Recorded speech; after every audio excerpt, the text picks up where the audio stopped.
Thank you, Mr. Chairman, and thanking Ranking Member for reminding us of our oversight responsibilities. And I also want to thank the two witnesses for your strength, for your integrity, and for not staying silent. The fact that you were even finding out important information through tweets, it's not the way we operate. That's not the way we keep our country safe and our public's health, keep our public healthy. And so I want to first thank you both. I know you both mentioned as scientists, as doctors, and as parents. That's why you're here. That's why you care. And so last week, I led an in-depth discussion with experts on how Secretary Kennedy's vaccine policies are creating a lot of confusion in this country and harming families. And I heard from a pediatrician, a parent, a school nurse, and two former ACIP members who were fired by Secretary Kennedy. I'm extremely concerned that the Secretary has now stacked the committee with people committed to his agenda. As you said, the concern is the focus shouldn't be on ideology, but on evidence and on science.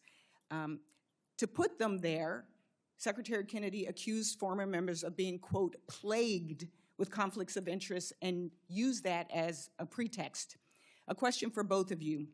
Did you ever observe anything that cast doubt on the scientific abilities of those members? I would actually just state, Dr. Menares and I had worked together when she was acting director, and we posted conflicts of interest for the past 2 decades of the ACIP members to really embrace what the president had said around radical transparency and to dispel the conflicts of interest.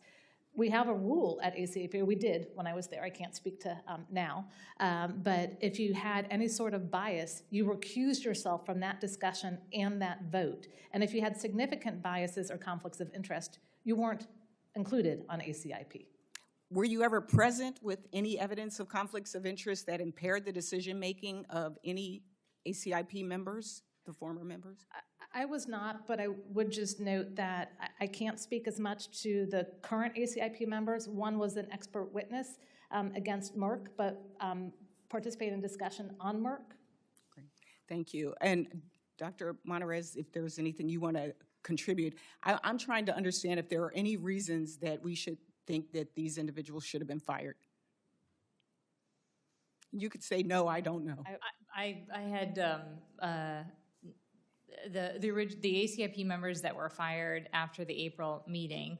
I had not interacted with them. I had no, preconceived notions. And Dr. Howard? And I say I can't speak to them individually, but what I can tell you is when you look at the members, you look at geographic representation. I know that one was from the Midwest focused on immunocompromised patients because that was a need to fill.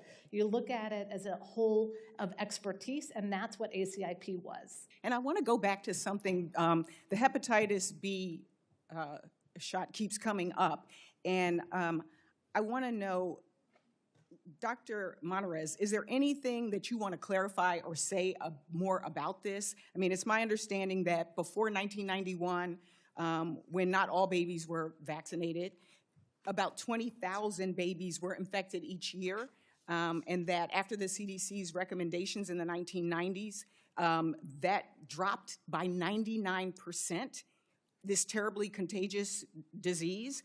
And the reason why we test everybody is because certain moms might not have been tested and don't know that they have it. So is there anything else you want to add? Because I know this has come up numerous times.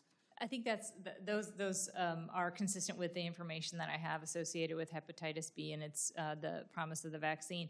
I do want to touch on one thing that was brought up in the context of that discussion, that CDC forces people to get vaccinated. CDC doesn't force anyone to get vaccinated. CDC provides recommendations supported by evidence to allow parents and physicians and others to make a choice, a decision in the best interest of themselves or the health of their families. And one last thing I want to clarify as well. We talk a lot about ACIP members, but behind the scenes were these work groups, these working groups, the American Medical Association, the American College of Physicians, the American Geriatric Society, American Osteopathic Association, the National Medical Association, the National Foundation of Infectious Diseases. It goes on. These were the groups behind the scenes making these recommendations, and they were, to your testimony Dr. Howry, pulled back and said, no, thank you, we don't need your help. Is that correct? Is that accurate?